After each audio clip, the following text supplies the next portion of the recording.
या हुसैन जान, हाय हुसैन जान, हुसैन जान, हाय हुसैन जान, हाय हुसैन जान।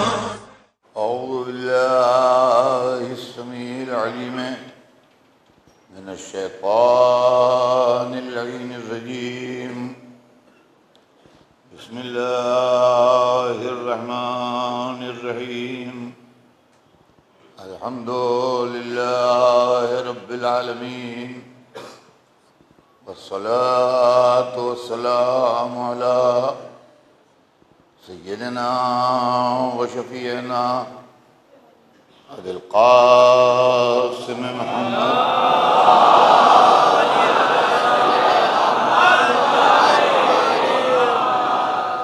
व आलिहि त्तय्यिबीन अत्ताहिरीन अल-मासूमीन व लअनतुल्लाहि अला अअदाइहिम अजमईन मिन यौमिना हाज़ा इला यौमिद्दीन।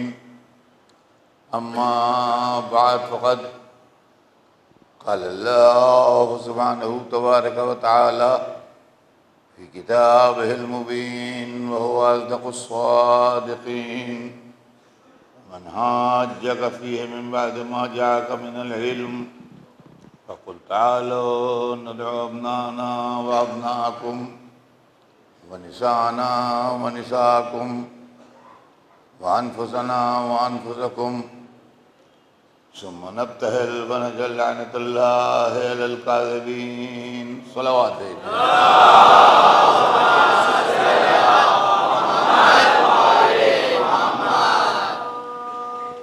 इरशाद अक़दस जनाब रब्बुल इज़्ज़त है कि हमारे हबीब अगर अब भी ये नसारा नजरान आपसे कटहुज्जती करते रहें जबकि आपके पास इल्म यानी कुरान आ चुका, तो आप इनसे कह दीजिए कि हम अपने बेटों को लाएं, तुम अपने बेटों को लाओ, हम अपनी औरतों को लाएं, तुम अपनी औरतों को लाओ, हम अपने नफ्सों को लाएं, तुम अपने नफ्सों को लाओ, और उसके बाद गिड़गड़ा के अल्लाह की राह में अल्लाह से दुआ करें और अल्लाह की लानत करार दें झूठों को। सिलसिला कलाम ज़हन आली में होगा। हमारा आपके दरमियान गुफ्तगू शान पंजतन पर है कि पंजतन की शान क्या है। मैंने मुख्तसर लफ्ज़ों में जितना मुझसे हो सका और वक्त ने इजाज़त दी, सरवर कायनात की सीरत पाक के मुताल्लिक़ आपकी खिदमत में अर्ज़ किया। सीरत तय्यबा के लिए दो जुमलों में मुख्तसर आज कहता हुआ आगे बढ़ूँ कि वो 40 साल जिसमें रसूल खामोश रहे और अपने अखलाक व किरदार से इंसानी जहनों को संवारते रहे। जब इस्लाम आया और आपने दीन पेश किया और वाजिब व हराम बताए और जायज़ व नाजायज़ की तालीम दी, तो काफिरों ने पत्थर तो मारे, कांटे तो बिछाए, कूड़ा तो फेंका, साहिर व मजनून तो कहा, वतन से तो निकाला, शाब अबू तालिब में महसूर तो रखा, लश्कर ले के कत्ल करने की नीयत से गए, ये सब कुछ किया, मगर किसी एक ने भी पलट के ये न कहा कि मोहम्मद कल तक यही करते थे, आज मना कर रहे हो। इसका मतलब यह है कि वो 40 साल जो खामोशी से गुजारे हैं वो इस्लाम के साँचे में ढले हुए 40 साल थे कि जिसके अंदर कोई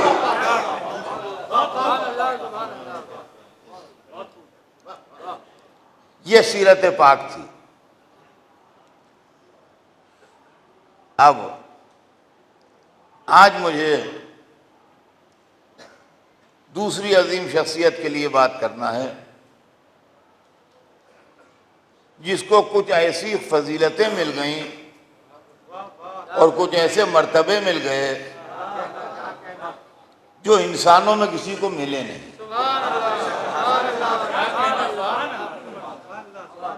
हर आदमी जब बड़ा होता है, जवान होता है, समझदार होता है, जब से उसकी तारीख बाकायदा शुरू होती है, वरना इब्तिदा में सब बच्चे एक से होते हैं। अगर आपको अपना बचपन देखना है तो किसी बच्चे का बचपन देख लीजिए, आप भी ऐसे ही होंगे, कोई फर्क नहीं। लेकिन जैसा कि मैंने कल वादा किया था कि आज मौला अली के लिए पढ़ूंगा, अली को सबसे बड़ा और सबसे पहला शरफ ये मिला कि विलादत के लिए खाना काबा ने आगाज किया।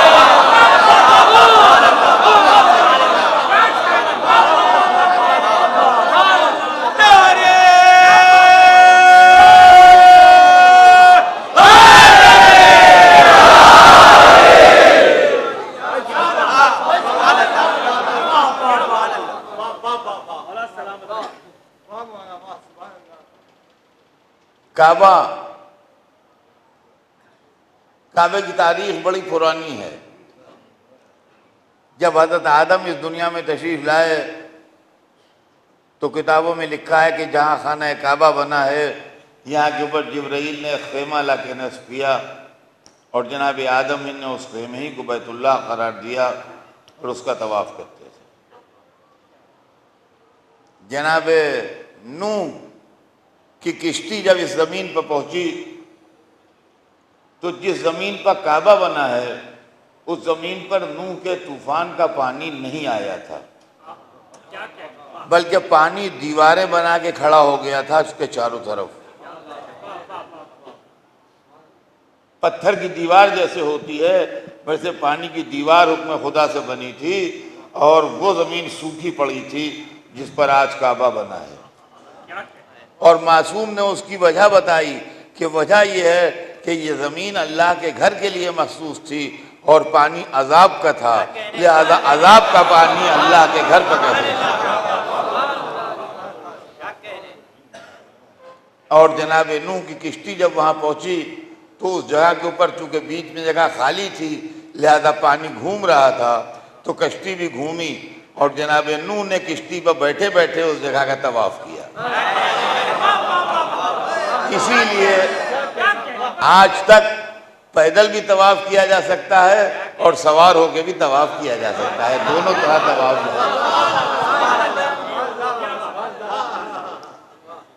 फिर जनाब इब्राहीम का ज़माना आया और जनाब इब्राहीम ने यहाँ के ऊपर घर बनाया। अब ये बात भी काबिल गौर है कि लामकान के लिए घर का बनना, जिसके जिस्मो जिस्मानियात ना हो, जिसके उसके लिए मकान का बनना, माबूद मकान किसके लिए बनवा रहा है? तू तो कभी रहेगा नहीं। मुमकिन है मकान बनाने की मसलहत यही हो कि कोई मेहमान आने वाला है जो मकान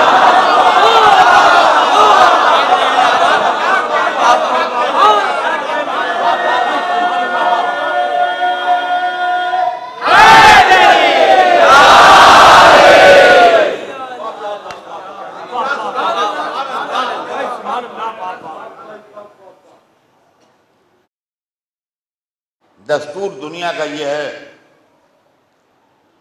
कि जब किसी बीवी की विलादत के दिन पूरे हो जाते हैं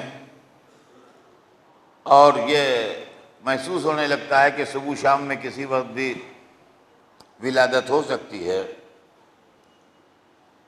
तो वो कहीं भी हो अपने घर आ जाती है। या आज के ज़माने में जब हॉस्पिटल वगैरह बन गए हैं, मैटरनिटी होम खुल गए हैं, जहाँ का कार्ड बना है, जहाँ तय है वहाँ पहुँच जाती है ताकि वहाँ विलादत हो। तारीख बताती है कि बीबी फातिमा बिनते असद को जब दर्द की तकलीफ महसूस हुई तो अगर काबे में होती भी तो घर जाना चाहिए था। अच्छा, ये भी नहीं कह सकते कि घबराहट में आ गई, इसलिए कि घबराहट होती है औरतों को, मगर ज्यादातर पहली विलादत के वक्त। तालिब पैदा हुए काबे ना आई, अकील पैदा हुए काबे ना आई, जाफर पैदा हुए काबे ना आई, उम्मे हानी पैदा हुई काबे ना आई। या आखिरी विलादत में काबे के आने का कुछ समझ में नहीं आता। अब मुझे कहने दीजिए कि कहीं वही का इशारा तो नहीं था जो ला रहा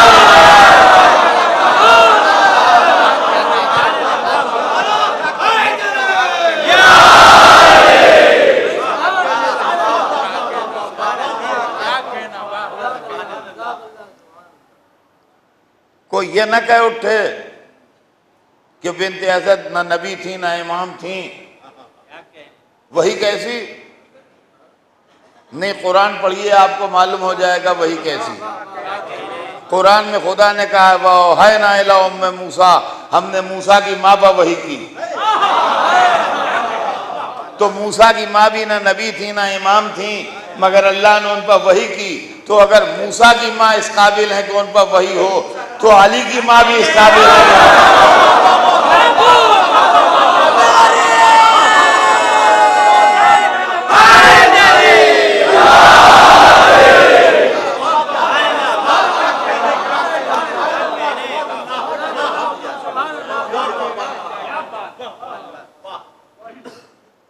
और मेरी इस बात को कुव्वत मिलती है इस बात से कि अगर दुआ करने भी आई थी और कोई इशारा नहीं भी लाया था, तो हमने देखा है कि जिस मजहब के मानने वाले लोग होते हैं उस मजहब के इबादत खाने पर जाके दुआ करते हैं। जो जिस मजहब को मानता है उस मजहब का जो इबादत खाना होता है वहां जाके वो दुआएं मांगता है, ये दस्तूर है। लेकिन हमेशा दुआएं मांगते हुए दरवाजे पर देखा है। इबादत खाने के दरवाजे पर दुआ मांगी जाती है, इबादत खाने की पुष्ट पर जाके दुआ नहीं मांगी जाती। बिनते असद दुआ मांगने दरे काबा के बदले पुश्ते काबा पर आई। इसका मतलब यह है कि जहां जहां वही का इशारा ले गया वहां भागे।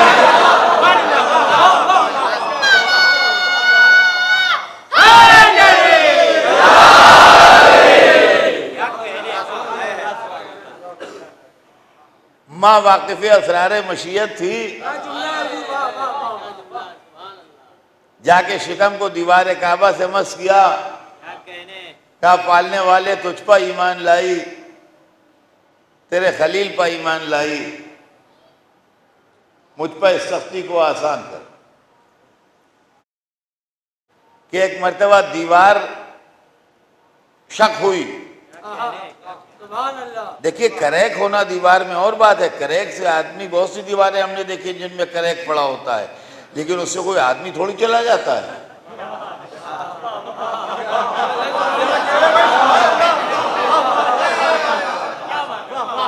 यानी दीवार ने एक हिस्से ने दूसरे हिस्से को कम से कम 1.5-2 फीट छोड़ा होगा, जब ही आदमी उसमें से पास हो सकता है, वरना नहीं पास हो सकता। तो पुरानी इमारत दीवार का एक हिस्सा दूसरे हिस्से को छोड़ रहा है। बीबी इत्मीनान से खड़ी हैं। हमने ये मंजर देख के आवाज दी, बीबी भागिए, दीवार गिर रही है। मुमकिन है जवाब में तमीज से बात कर, गैर फर्रार की मां भागेगी।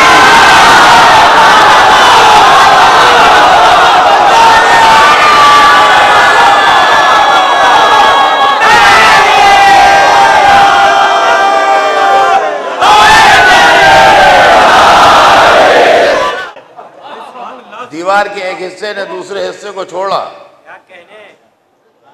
और आवाज आई अकेले घर से, जिसमें कोई नहीं रहता था, कि अंदर आ जाओ। और वो बेतकल्लुफ कदम उठा के अंदर चली गई। दूसरा आदमी हो तो डर जाए, कि अकेले घर से आवाज कैसे आ रही है। और इधर ये अंदर पहुंची और उधर दीवार बराबर हो गई।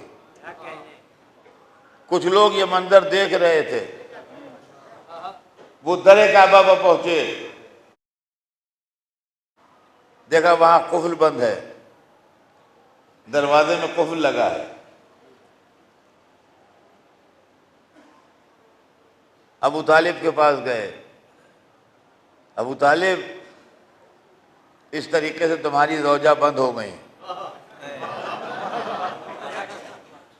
लाओ कुफल की कुंजी लाओ, चलो खोल के निकालो। उन्होंने कहा मुझे फुर्सत नहीं है।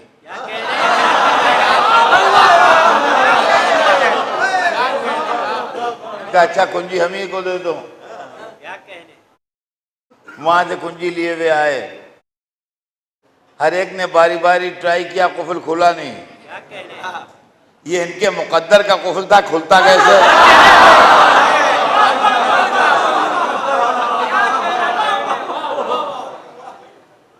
अब लोग कभी पीछे जाते हैं, उस दीवार को देखते हैं, कभी आगे आते हैं, दरे काबा को खोलने की कोशिश करते हैं।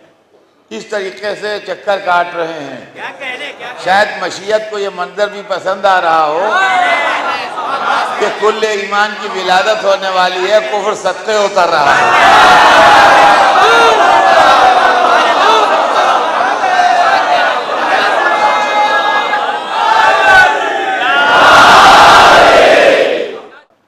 ना अबू तालिब आए, खैर अबू तालिब नहीं आए तो नहीं आए, लेकिन रसूलुल्लाह को तो आना चाहिए था। रसूलुल्लाह को तो आना चाहिए था, खैरियत लेना चाहिए थी। वो बीबी जिन्होंने माँ की तरह पाला, वो इस घर में बंद हो गई हैं, तो ये तो अपनी परेशानी का इजहार करते। रसूलुल्लाह उस वक्त कोई बच्चे न थे, 30 साल की उम्र मुबारक थी, शादी हुए को 5 साल हो गए थे, तो उनको तो आना चाहिए था। न वो आए न वो आए। 3 दिन के बाद रसूलुल्लाह वहीं पर आके खड़े हुए जहां 3 दिन पहले बिनते असद खड़ी हुई थी।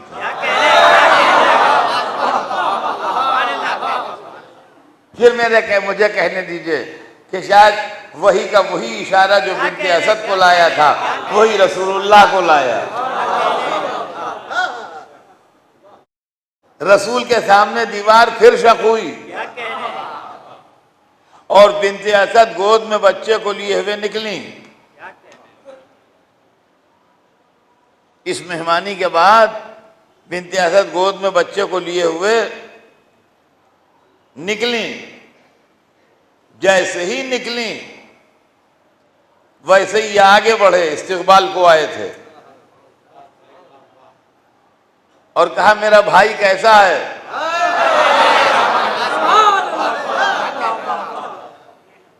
या रसूलल्लाह, बच्चा कपड़े में लिपटा हुआ है, आपको कैसे मालूम भाई है कि बहन है?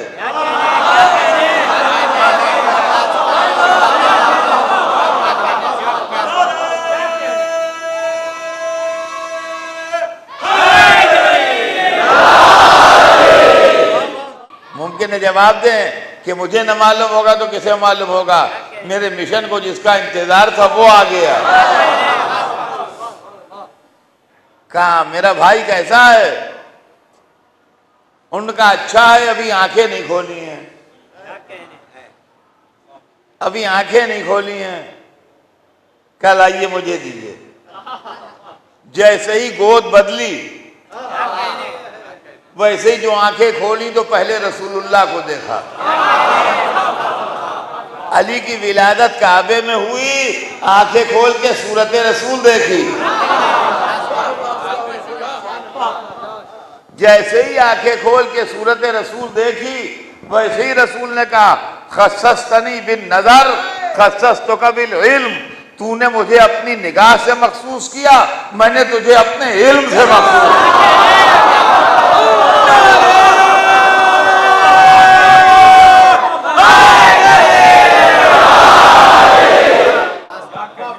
तूने मुझे अपनी निगाह से महसूस किया, मैंने तुझे अपने इल्म से महसूस किया। जैसे ही रसूल की जबान से ये निकला कि मैंने तुझे अपने इल्म से महसूस किया, तो अज़ीज़ान गिरामी, मैं जो आयत पढ़ रहा हूं उसके अंदर भी कुरान को इल्म कहा गया है। तूने मुझे अपनी निगाह से महसूस किया, मैंने तुझे अपने इल्म से महसूस किया। बस जैसे ही कहा मैंने तुझे अपने इल्म से महसूस किया, वैसे कहा कुछ पढ़ूं, कहाँ पढ़ो। और हम समझते थे कि पहले सूरह हमद की तिलावत की होगी, लेकिन बाद में किताब में मिला कि नहीं, सूरह क़द अफ़लहल मोमिनून की तिलावत की थी। बिस्मिल्लाहिर्रहमानिर्रहीम के बाद पढ़ा क़द अफ़लहल मोमिनून, के मोमिनीन नजात पा गए। इस आयत का तर्जुमा यह है, क़द अफ़लहल मोमिनून, मोमिनीन नजात पा गए। जैसे ही इनकी जबान से निकला मोमिनीन नजात पा गए, वैसे ही रसूल ने झुक के दहन का बोसा दिया, कहा क्यों ना नजात पाएंगे जब तुम्हारा जैसा अमीर मिल जाए।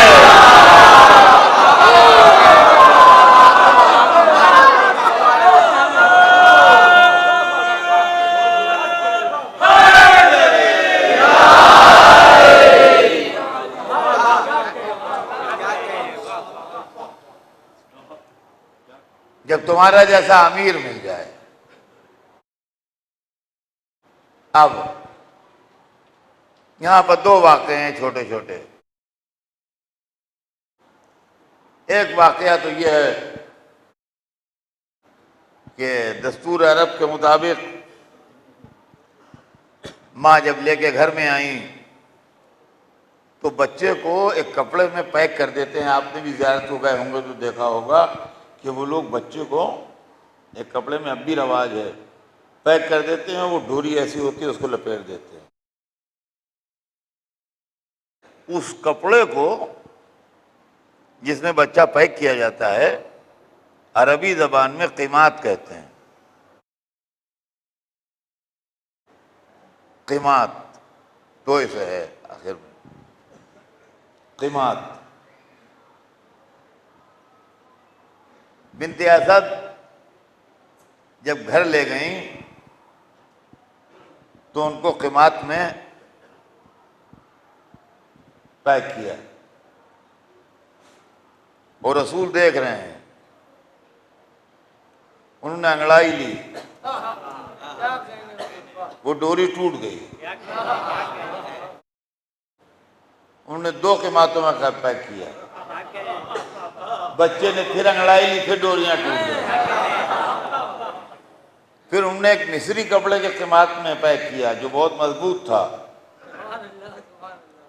फिर अंगड़ाई ली, उसकी डोरियां भी टूट गई। फिर उन्होंने एक चमड़े के क़ीमात में पैक किया, वो भी टूटा। रसूल ये मंजर देखते रहे, मुस्कुराते रहे। आखिर में कहने लगे, चची आप उसके हाथों को क्यों बांध रही है जिसको खुदा ने मुश्किल कुशाई के लिए आजाद किया।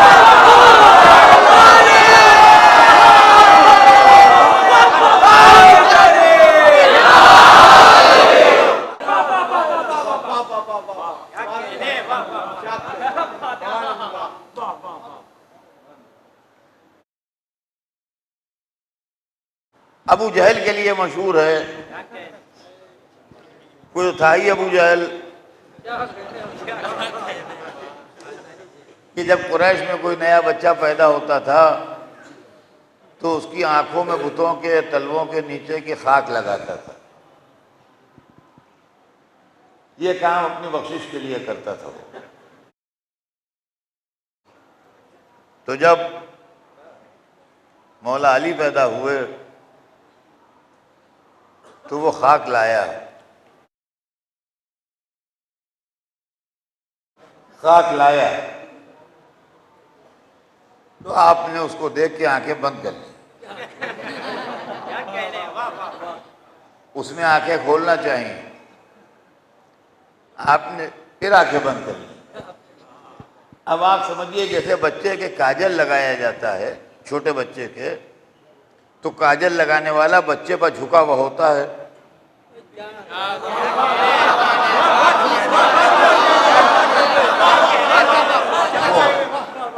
मंजर तो आपने देखा ही होगा, घर में बच्चों को काजल लगाया जाता है तो बच्चे के काजल लगाते वक्त वो आदमी झुकता है, माँ या जो भी हो उस पर झुका होता है, वो आंखें खोल के काजल लगाता है। तो उसने चाहा कि एक उंगली से, एक हाथ से आंखें खोल के ये खाल डाल दे, बस जैसे ही झुका वैसे ही एक तमाचा उसके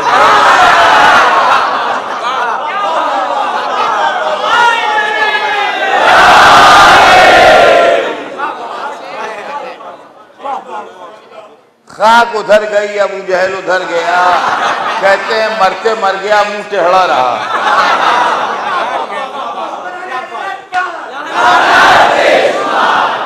ऐसा तमाचा पड़ा अबू जहल के मुंह पर कि मुंह सीधा नहीं हुआ। किस्मत की तारीख में दो ही तमाचे मिले, एक मूसा ने फिरौन को मारा, एक अली ने अबू जहल को मारा।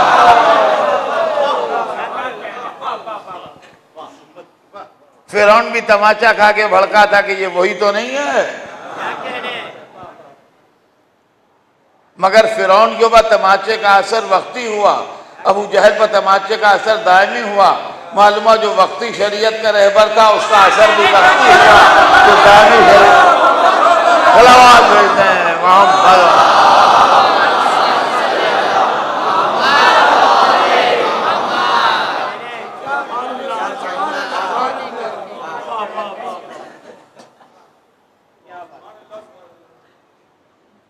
ये अली की इब्तिदा है। एक दिन के हैं, 2 दिन के हैं। अब एक वाकया और भी है तारीख में कि खाने काब मस्जिदुल हराम के अतराफ में कहीं पर एक सांप रहता था। लोग उसके सामने अपने बच्चों को डाल देते थे। जो सही होते थे वो जागते रहते थे और जो गलत होते थे वो उसकी फुंकार से बेहोश हो जाते थे।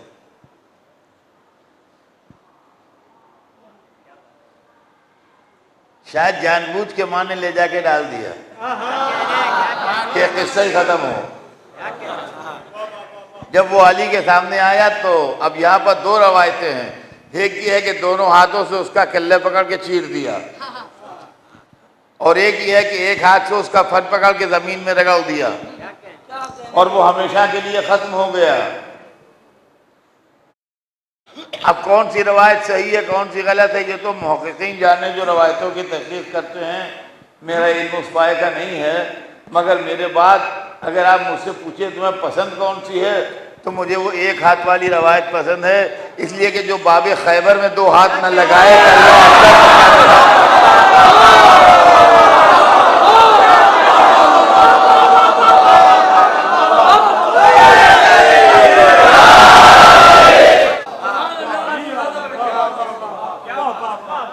लोगों ने रसूल से मुखातिब होकर कहा कि तुम्हारे भाई ने तो मेयारुल वलदी को खत्म कर दिया। उसका नाम था मेयारुल वलद, बच्चों की कसौटी। कहा तुम्हारे भाई ने तो मेयारुल वलदी को खत्म कर दिया। मुस्कुरा के कहा आज से यही मेयार है। आवाज भेजते हैं मोहम्मद।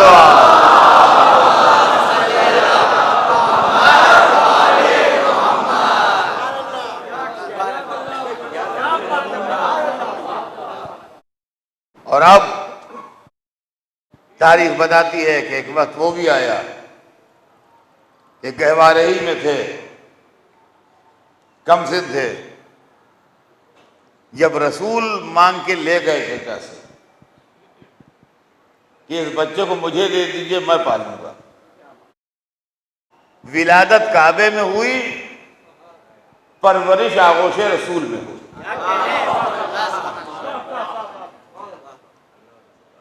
बनी उमैया के लंबे लंबे दस्तरखानों पर बैठ के खाने वालों ने हक नमक क्यों अदा किया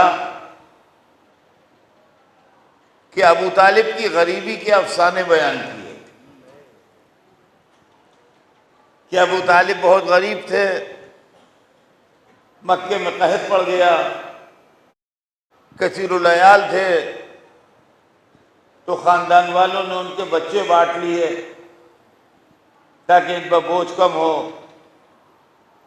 तो अली को रसूल ले गए। ये फजीलत को घटाने के लिए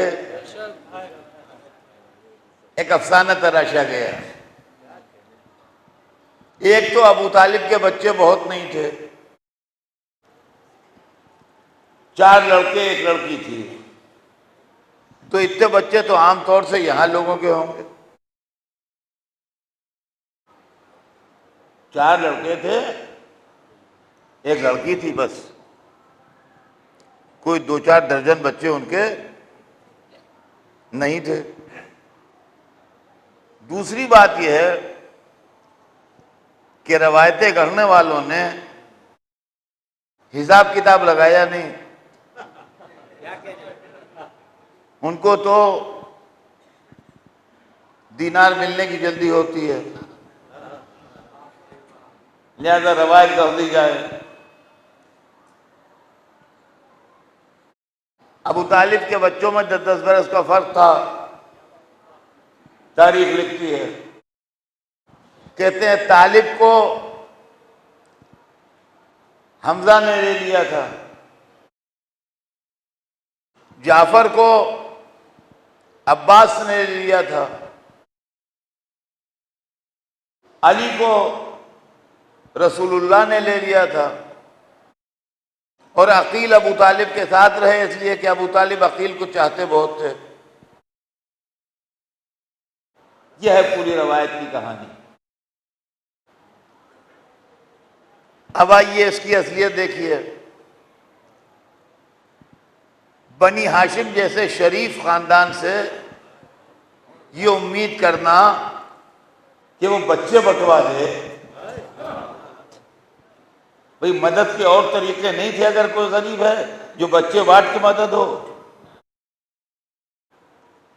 दूसरी बात यह है कि अगर बच्चे ही बंट रहे थे तो आमतौर से छोटा बच्चा माँ बाप के साथ रहता है,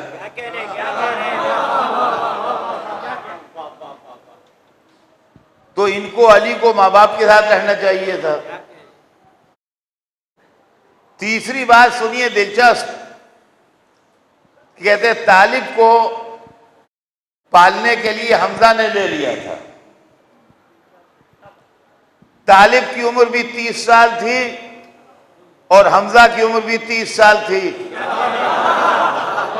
कितनी मज़ाक़खेज़ रवायत है कि 30 बरस के चचा ने 30 बरस के भतीजे को पालने के लिए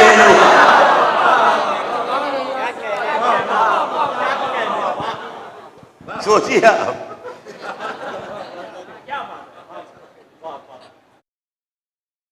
तो ये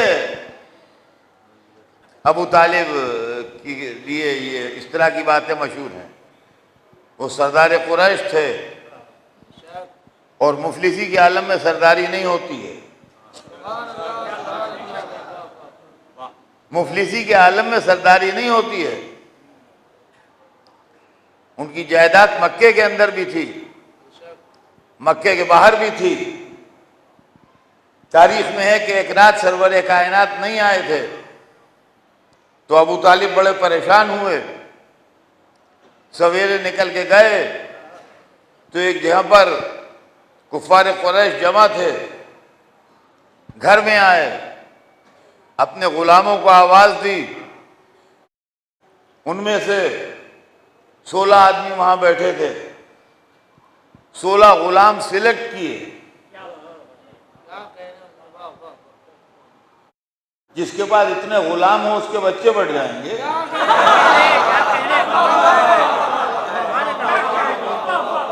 अपना असलहा खाना खोला। असलहे खाने गरीबों के पास नहीं होते। असलहा खाने गरीबों के पास नहीं होते हैं। अपना असलहा खाना खोला, 16 नए खंजर निकाले, गुलामों को बांटे, कहा मेरा भतीजा रात से नहीं आया है, मैं बहुत परेशान हूं, मुझे उम्मीद है कि एक जगह जाऊंगा तो वहां मिल जाएगा। तुम एक एक आदमी के पहलू में इस तरह जाके बैठ जाओ कि एक आदमी की इज्जत पर रहे। अगर देखना तुम कि मैं अपने भतीजे के साथ आ रहा हूं, तब तो जैसे बैठे हो बैठे रहना, मेरे हुक्म का इंतजार करना। और अगर देखना कि मैं अकेला आ रहा हूं, तो पूछना नहीं मुझसे।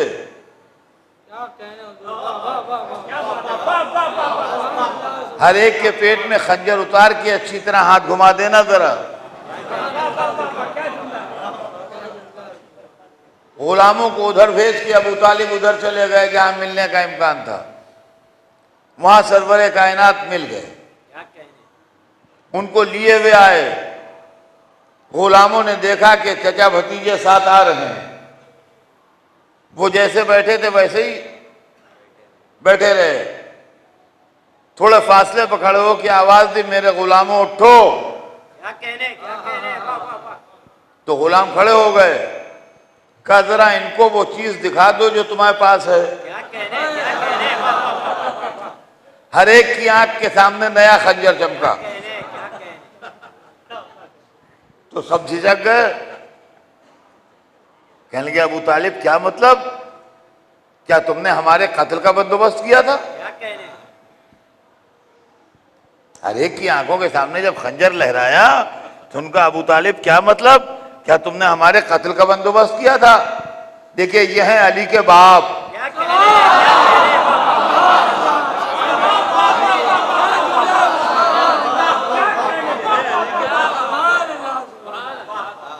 ये है अली के बाप। पूरे कुरैश के सरदारों के बीच में खड़े हुए कह रहे हैं हाँ। देखिए हाँ कहना आसान नहीं है। कहा हाँ, रात से मेरा भतीजा नहीं आया था, मैं परेशान था। मैंने सोचा कहीं तुम लोगों ने कोई हरकत ना की हो। मैंने इनसे कह दिया था कि अगर मेरा भतीजा न मिला तो ये खंजर तुम्हारे पेट में उतार दें। और आइंदा के लिए, हमेशा के लिए याद रखना, जिसका दिल चाहे मेरे भतीजे पर हाथ उठाए, मगर अपने को मुर्दों की फहरिस्त में पहले लिख ले, उसके बाद हाथ उठाए।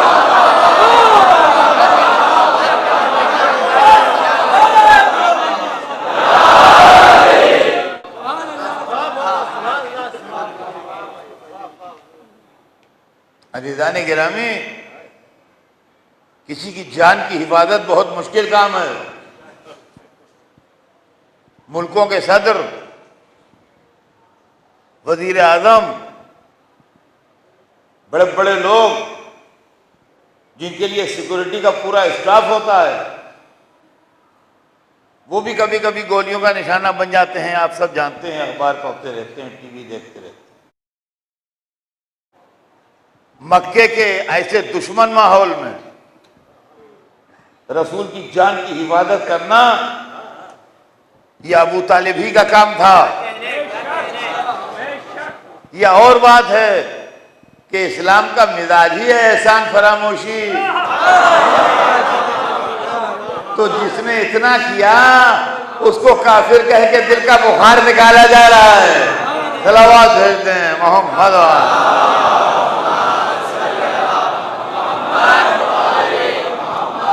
रसूल अली को अबू तालिब से मांग के ले गए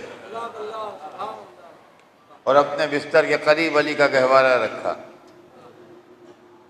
अली रसूल की गोद में पले तो अली की जबान वही थी जो रसूल की जबान, अली का मिजाज वही था जो रसूल का मिजाज, अली की सीरत वही थी जो रसूल की सीरत, अली का किरदार वही था जो रसूल का किरदार। अज़ीज़ान गिरामी, आज वक्त तमाम हो रहा है। अब बात कल आगे बढ़ेगी। आज तो आपको सिर्फ एक बात और सुना दूं और उसके बाद बयान का खात्मा हो कि अली की कुछ फजीलतें ऐसी हैं जिनमें अली दुनिया में अकेले हैं। अली की कुछ फजीलतें ऐसी हैं जिनमें अली दुनिया में अकेले हैं। काबे में कोई न पैदा हुआ सिवाय अली, दुनिया में अकेले हैं। मासूम ज़ौजा किसी को न मिली सिवाय अली, दुनिया में अकेले हैं। आसमानी असलेहा किसी के लिए नहीं आया सिवाय अली।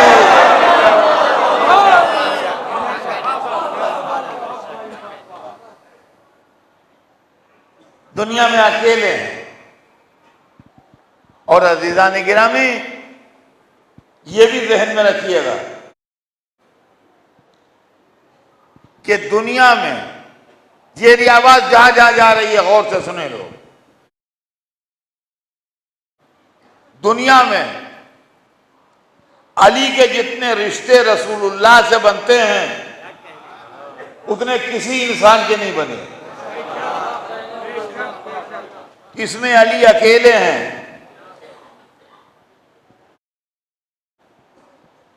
रसूल से अली के 5 रिश्ते हैं।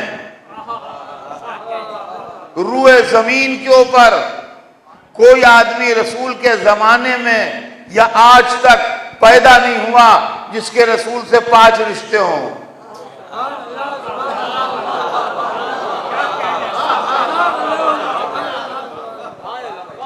बुजुर्ग मुझसे बेहतर जानते हैं, बच्चे सुने, नौजवान सुने, ताकि अजमत अली का अंदाजा हो।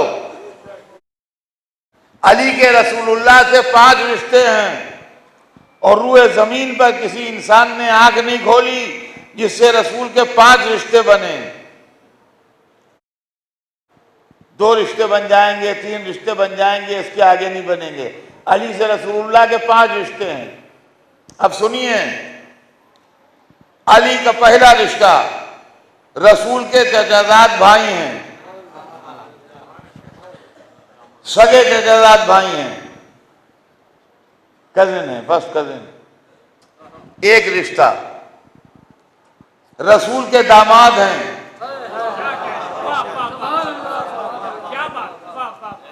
दूसरा रिश्ता रसूल के खलीफा हैं,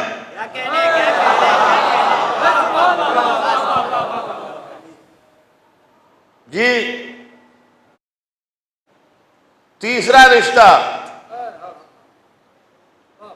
और रसूल के कजिन हैं, रसूल के दामाद हैं, रसूल के खलीफा हैं, रसूल के सहाबी हैं। अबे जिंदगी भर साथ रहे, क्या सहाबियत न दीजिएगा अली को? चौथा रिश्ता, तवज्जो सुने जाइएगा, रसूल के कजिन है, फर्स्ट कजिन, सगे चचेदाद भाई, पहला रिश्ता। रसूल के दामाद हैं, दूसरा रिश्ता रसूल के खलीफा हैं, तीसरा रिश्ता रसूल के सहाबी हैं, चौथा रिश्ता।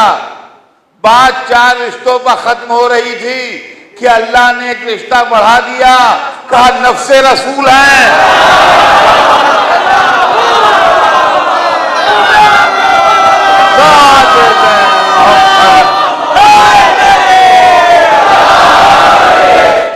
तो अज़ीज़ान गिरामी, ये 5 रिश्ते, किसी का एक रिश्ता हो रसूल से तो फख्र करता है। अली के पास 5-5 रिश्ते हैं।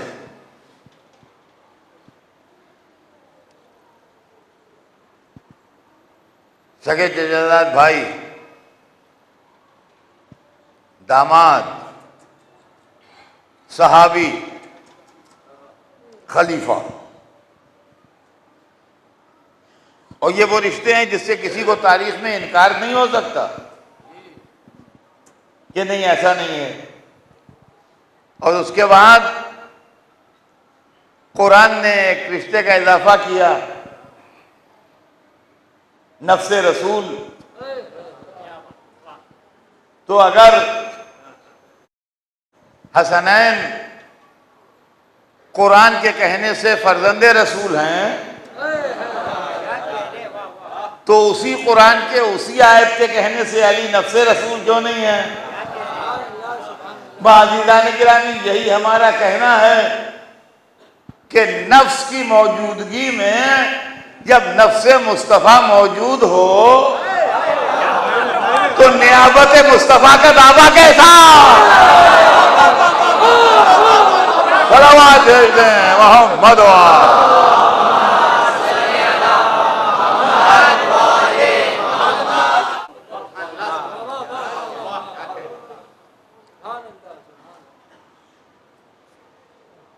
रिश्ते औरों को भी मिले,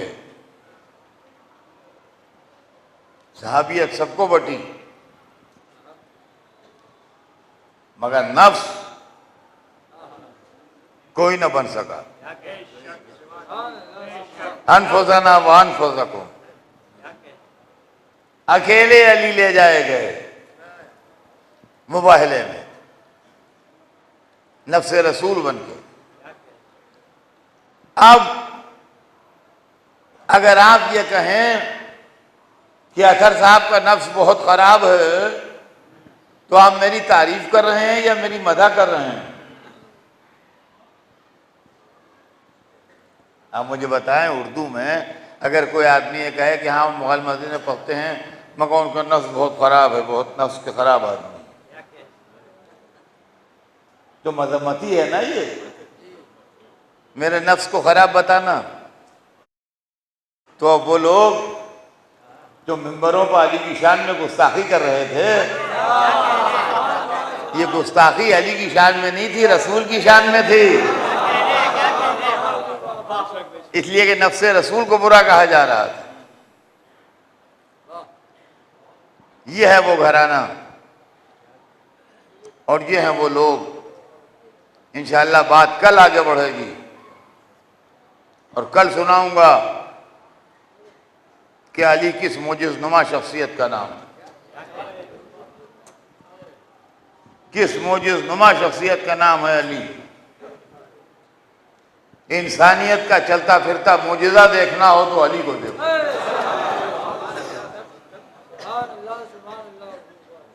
अज़ीज़ान गिरामी, दुनिया ने ना अली के साथ अच्छा सलूक किया और न हसनैन के साथ अच्छा सलूक किया। ये मुहर्रम, ये आज़ादारी, ये फर्जंदे रसूल की याद में होती है। रसूल के बेटे को जालिमों ने करबला में 3 दिन का भूखा प्यासा शहीद कर दिया। लिहाजा चाहने वाले आज तक हुसैन का गम मनाते हैं और हुसैन पर रोते हैं। अज़ीज़ान गिरामी, हम ज़ियारत में पढ़ते हैं कि मौला काश हम आपके साथ होते और आपके साथ दर्जा शहादत पर फायज होते। चाहने वाले बहुत कम थे। हुसैन ने हबीब इब्न मज़ाहिर को खत लिखा था, मिन हुसैन इब्न अली इला रजुल फ़क़ीह हबीब इब्न मज़ाहिर, जिसका उन्वान था कि ये ख़त है हुसैन इब्न अली की तरफ से मर्द फ़क़ीह हबीब इब्न मज़ाहिर की तरफ। और उसमें लिखा था अंदा तालम क़राबतना मिन रसूलिल्लाह, तुम हमारी क़राबत रसूलुल्लाह से जानते हो। ख़त उस वक्त पहुंचा जब हबीब खाना खा रहे थे। आंखों से लगाया, चूमा पढ़ा। ज़ौजा ने पूछा कि इसका खत है? क्या हुसैन का खत है? क्या लिखा है? क्या मदद को बुलाया है?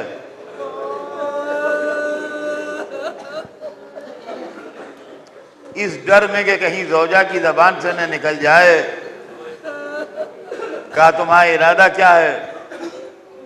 कहा मैं गोशा नशीन आदमी घर में, भाई इतना सुनना था कि वो मोमिना बिफर गए। उनका हबीब अगर ये बात है तो ये चादर ओढ़ के बैठो, फिर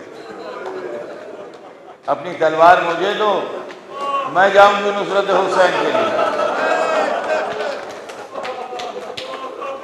तुम्हारे नबी का नवासा बुलाए और तुम ये कहो? का मोमिना में तेरा इम्तिहान ले रहा था, सफर की तैयारी की, जिस तरह अपनी जमीनों पर जाते, ज़रात पर जाते थे उस तरह निकले। एक जगह के ऊपर गुलाम से कहा कि तू घोड़ा लेके खड़ा होना, मैं घूमता फिरता उधर से आ जाऊंगा। गिरफ्तारी का डर था। पहुंचने में देर हुई तो गुलाम कह रहा था घोड़े घबराना नहीं, अगर मेरा आका ना आया तो मैं चलूंगा। ये सुनना था कि हबीब रोने लगे। कहा या अबा अब्दुल्लाह, ये वक्त आ गया कि गुलाम आपकी नुसरत की ख्वाहिश करें। गुलाम से घोड़ा लिया, चले। ऐसा लगा जैसे पीछे पीछे कोई आ रहा है। हालात खराब थे, चौकन्ना होके जा रहे थे। पीछे मुड़ के देखा गुलाम आ रहा है। रोक लिया घोड़ा, कहा तू कहां? कहा आप चलिए मैं आ रहा हूं। वहीं मैं भी चल रहा हूं। कहा भाई तू भी बैठ जा, अगर मेरे मौला की नुसरत को जा रहा है तो मैंने तुझे आजाद किया। अब ना तू मेरा गुलाम ना मैं तेरा आका। आहिस्ता चलाएंगे घोड़े को, मगर तू भी बैठ। दोनों को बिठाया, घोड़े को आहिस्ता चलाया, करबला पहुंच गए। हुसैन इंतजार में थे, हबीब आ गए। किसी ने खेमे में खबर पहुंचा दी। एक मर्तबा कनीज बाहर आई, का हबीब जिब्राइल की शहजादी रसूलुल्लाह के नवासे ने तुम्हें सलाम कहवाया है। हबीब ने मुंह पर तमाचे लगाए, सर पर खाक डाली, जमीन पर गिर के लौटने लगे। अरे ज़ैनबे कुबरा और मुझे सलाम करें, अरे शहजादी ज़ैनब और मुझे सलाम करवाएं। मैं कहूँगा हबीब अशरे आशूर के बाद आओ। ज़ैनब के सर पे चादर फिर रही है, सैयद सज्जाद का सज्जादा का